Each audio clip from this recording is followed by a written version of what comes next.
Right guys, welcome back to day 2 on the Greenlight Focus ST. And we've got a whole host of parts ready to fit onto the Greenlight Focus ST this weekend. So we're going to be moving the car over to the Focus RS running gear versus the Focus ST stuff that's on it already. So this weekend's mainly going to be aimed around fitting the new subframes, the new Revo knuckles, the new arms we've got from White Line, and a couple of little trick bits and bobs. So we're going to crack on, start taking the subframes off now, and then we'll get into some more details of the car and the engine specifically as well, with a new turbo setup and the new cylinder head going on. So we're going to crack on, jump on this.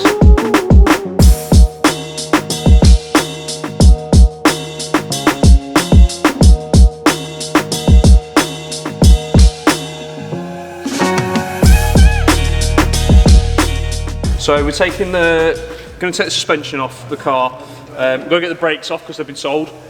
We're moving to a new brake setup this season, which we'll go into probably in the next episode once they've been made. But we're going to take the brakes off, rip the shocks out the front as well because they've been sold, and put loads of stock Focus bits on for now. I've rounded the nut off. This is too powerful for an office boy. We've been here for 5 minutes and I've already caused him more work than he needed, and he can't get it off. Look. These lovely wheel spacers that we were going to sell on are probably going to get chopped up into many pieces. Oh, still remover. Oh, that'll get it. We hope so. We hope so. Easy. These are the best things ever made, these are.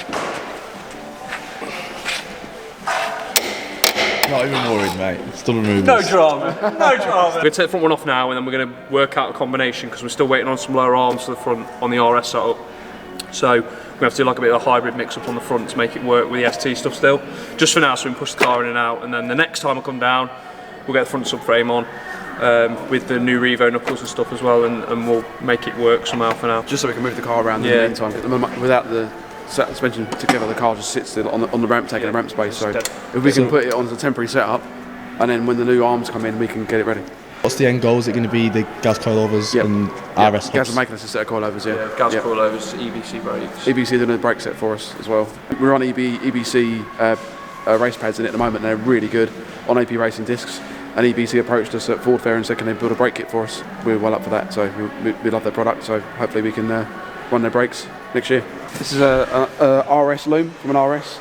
Our old loom's been chopped into a lot to fit the Cyvex ECU, and engine's been out a couple of times, and where it's been in and out, some wires have been crushed and damaged, so we figured while the engine's out, just put a new loom in it. How much was this entire loom? 150 quid? It's just the front section, so the engine bay loom, rather than the whole car. Not even a single one labelled. That's giving me a headache, that is. Right, we're going to play plug roulette. I'm going to show you a plug, Rory. You've got to tell me what it is. That one there. Heated windscreen. Get a really little one. I'm going to get a really difficult one. That one. Injector. That. Aircon top pressure sensor. I mean, he could just be making this up. Yeah, no idea. I have no idea. I've switched.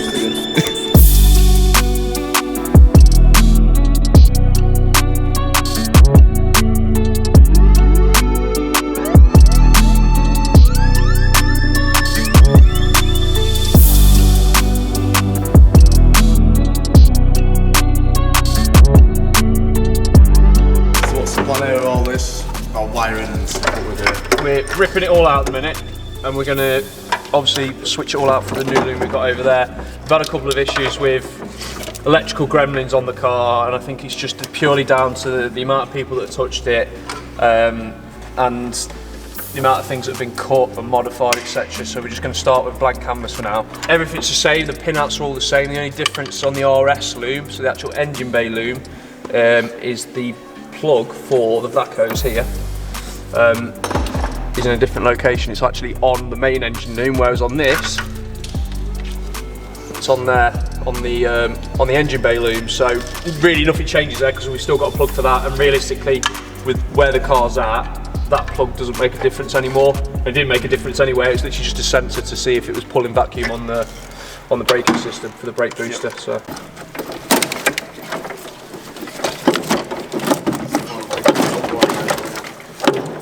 What year is this? 05? Yeah. What were you doing in 2005? Working? What are you doing at school? Yeah. Were you? Yeah. You joking? Yeah. You understand why I wanted to change fuel lines now? We've got that. We've got a torch. Just put it on the trolley, mate. Have you? Been suffering with So we've been having this weird cut issue. That'll be why. fuel line crashed against the. Yeah. So it's got heated up because obviously it's run over the top here. They've been squished in between the heat shields. It's melted it. I bet that'll be brittle as hell. I bet I'll snap that if I try and bend that. Yeah. There's your fuel issue. God for that. We're going to braided lines now, aren't we? Yeah. Or not? So this is just rubber with push-on fittings. If you're going to do this properly, you'll do proper PTFE lines, which would be like a fixed AM fitting on the end. So with an olive, and it basically crushes itself to create the seal. And then the PTFE lines, because they're Teflon and we run ethanol. Ethanol can't eat away Teflon. However, rubber hose like that will be eaten away by ethanol very quickly, especially if you've got a car sitting, like for example the Greenlight car, because it's a track car. It gets really brittle and starts to crack just like that, because the ethanol sits in the line and then eats away, and then it jams up injectors or fuel pump, etc. And then you end up having big issues like that, where it starves the engine. So obviously if that perishes and splits, it's going to spray fuel everywhere.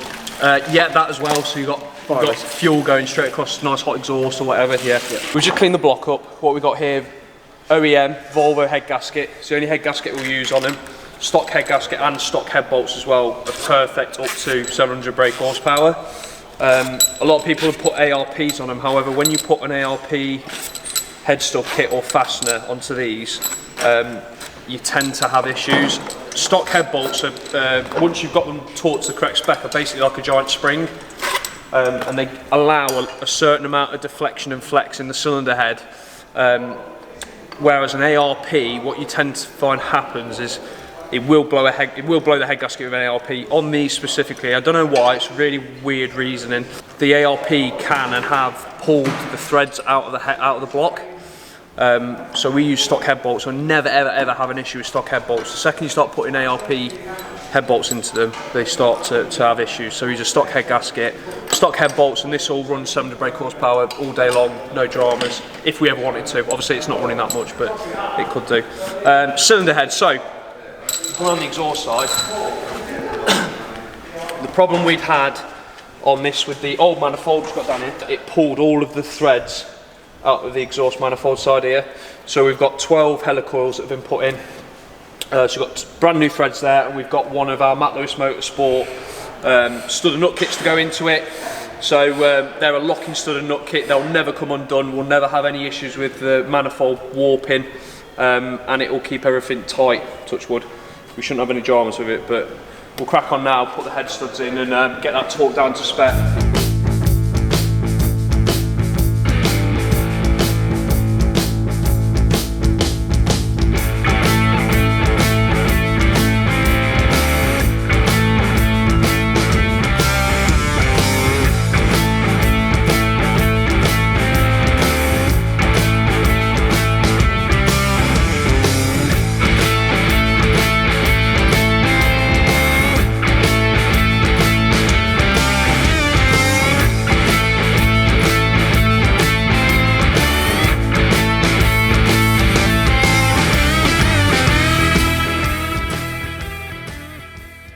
So, obviously the new manifold we've got here, this is made by Nortec.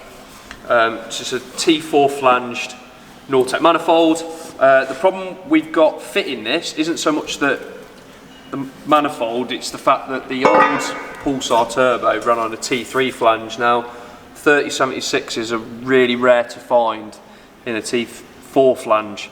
T3 all day long you'll find them left, right and centre, but to get them with a T4 flange like this, which is the flange size we need for the Nortec, is the obstacle we've got to overcome now. So we ordered this one thinking this was going to be the correct one, and then obviously now we've test fitted it isn't, so we're going to have to go back to the drawing board and find the right one, and send this one back. What's the benefits of a T4 and a T3 flange? T4, better flowing flange.